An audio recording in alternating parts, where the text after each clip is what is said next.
பழனி மலை வேலா எமை ஆதரித்தாள் புரி சீலா பாலா ஐயா பழனி மலை வேலா எமை ஆதரித்தாள் புரி சீலா பாலா கையால் அரவணைக்கும் நேதாயமை கருணையுடன் காக்கும் கதிர்வேல் அழகா கையால் அரவணைக்கும் நேதாயமை கருணையுடன் காக்கும் கதிர்வேல் அழகா ஐயா பழனி மலை வேலா எமை ஆதரித்தாள் புரி சீலா பாலா ஐயா பழனி மலை வேலா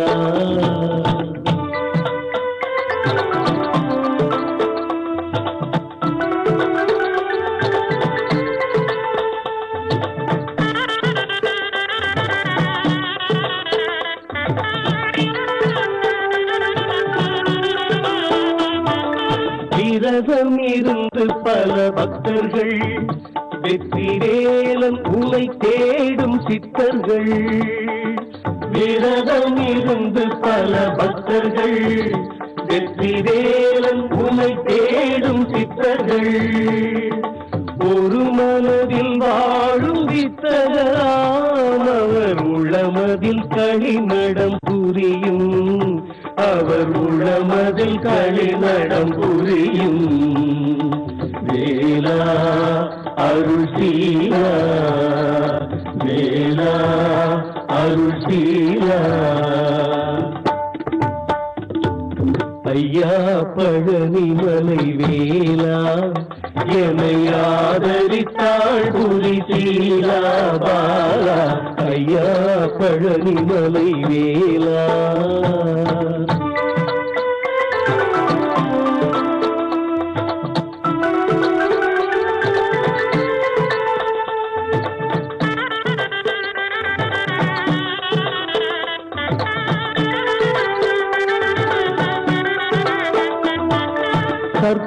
காவடிகள் ஆடி வரும் பக்தர் சஞ்சலங்கள் நீங்கிட படமெடுக்கும் சர்ப்ப காவடிகள் ஆடி வரும் பக்தர் சஞ்சலங்கள் நீங்கிட படமெடுக்கும் அற்புதங்கள் சந்நிதியில் பல நடக்கும் அந்த ஆண்டவன் பஞ்சாமிர்தம் பிணி துடைக்கும் அந்த ஆண்டவன் பஞ்சாமிர்தம் பிணி துடைக்கும் வேலா அருள் சீலா வேலா அருள் சீலா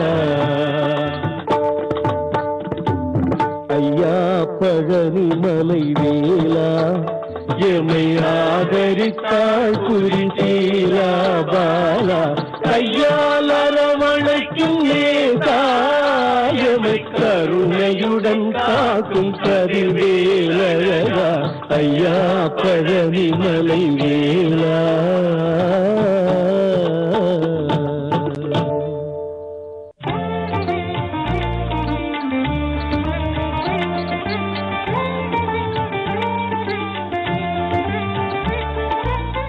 யோகப்பட்டேன பத்தாங்கம் திருநேத்திரம் சாந்த விக்கிரகம் தியாயே சமஸ்த தோஷக்னம் பாதாத்மஜமகள் மஷம் அஸ்மத் குருபியோ நமக அனுமன் சுவாமிகள் ஆசிரியருடன் விகனச மகா குருவே நமக.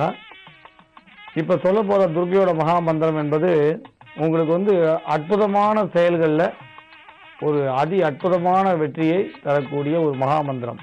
நினைத்தபடி ஒரு காரியத்தை சாதிக்க இந்த மந்திரமாகப்பட்டது கட்டாயம் கை கொடுக்கும். இஷ்ட சித்தி கட்டாயம் உண்டுன்னு சொல்லலாம். சபரி துர்கையோட மகா மந்திரம் என்பது அனைத்து சாபங்களையும் போற்றி வரங்களை தரக்கூடியது. அர்ஜுனனுக்கு பசுபதாஸ்திரம் கிடைக்க இந்த சபரி துர்கையாகப்பட்டவள் காரணமாக இருந்தாலும் ஒரு காரண பரம்பரையான கதைகள் உண்டு. அர்ஜுனன் பசுபதாஸ்திரம் வேண்டி சிவபெருமானோட யுத்தம் பண்ணதாகவும், சிவபெருமான் தான் வந்திருக்காருன்னு தெரியாது. சிவபெருமான் வேடனா வந்தார். அந்த வனத்தில் வேடனா வந்த சிவபெருமானோட தொடர்ந்து யுத்தம் பண்ணுறார். அந்த யுத்தத்தில் அவருக்கு மனக்கலக்கம் வருது. ஏன்னா ஏற்கனவே அர்ஜுனனுக்கு தனக்கு சரிநிகர் இல்லாதவரோட யுத்தம் பண்ணக்கூடாது, சத்திரிய தர்மம். அது சத்திரிய தர்மம் என்பது தனக்கு சமம் இல்லாதவரோட தன் பலத்தை வெளிப்படுத்தக்கூடாது அப்படின்றது.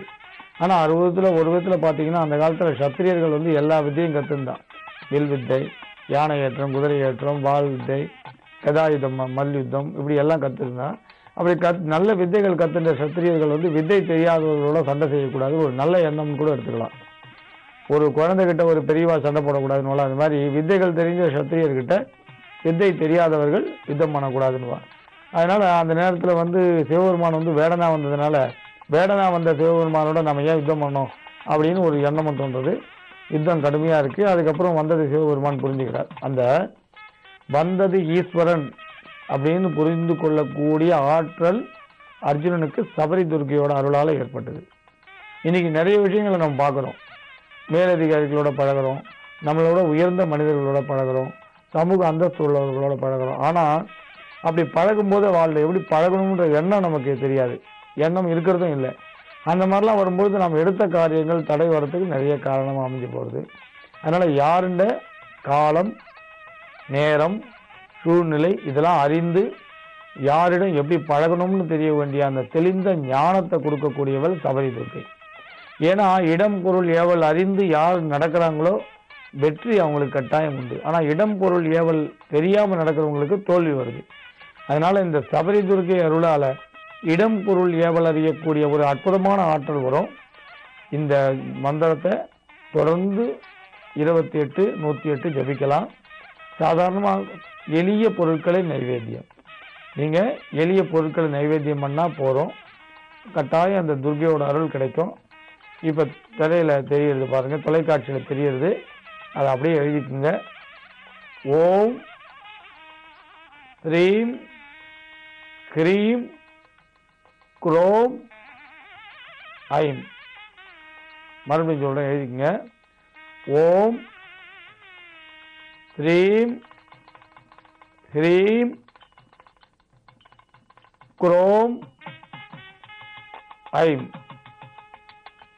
இந்த துர்க்கை ஆகப்பட்டவள் விஷ்ணு மாயைன்னு சொல்வா, மகா மாயைன்னு சொல்வா. இந்த துர்க்கையின் அருள் பெற்றவர்களுக்கு சபையில் வெற்றி தோல்வி கிடையாது. எப்பேற்பட்ட மனிதர்களுடையும் திறமையாக பேச முடியும். இந்த ஜபத்தை செய்தால் நீங்கள் இன்டர்வியூ போனால் அதில் வந்து கட்டாயம் நீங்கள் தேர்ச்சி பெற வாய்ப்பு வரும். அதேமாதிரி உங்களுக்கு மேல் படிப்புக்காக முயற்சிக்கும் பொழுதும் அயல் நாட்டுக்காக முயற்சிக்கும் பொழுதும் அந்த விசாவில் இருக்க தடைகள் விலகும். விசா உங்களுக்கு எளிதில் கிடைக்கும், தடைகள் விலகும், தேர்வுகளில் தேர்ச்சி பெறக்கூடிய அற்புதமான சக்தி கிடைக்கும். இந்த அம்பாவை வந்து ருத்ராட்ச மணிகளால் 51 அட்சர மாலை சொல்லுவோம், அதை வச்சு ஜபிக்கலாம். 51 முறையும் ஜபிக்கலாம். 28, 51, 108 இதில் உங்களுக்கு எது சௌகரியமோ அப்படி ஜபிக்கலாம்.